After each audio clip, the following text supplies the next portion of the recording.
BMRN stock analysis and price predictions. Is it a buy or not? Watch this very brief and short 1-minute video till the end. Find out. This is for Friday, last day of the week. Let's end of the week straight.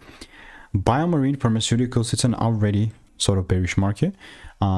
Pre-market is a bit higher, but I'll talk about this in a second. Having down well over 44,000 videos, I have seen what's working for me and what's not, and I've documented it all.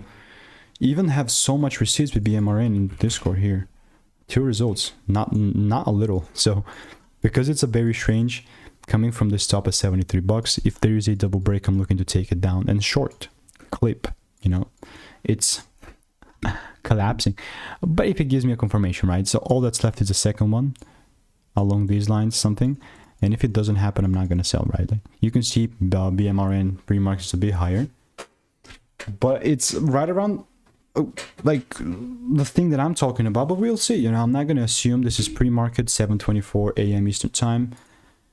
If you want to stay tuned and get free money making emails and insights, click the first link in the description. See you in the next one.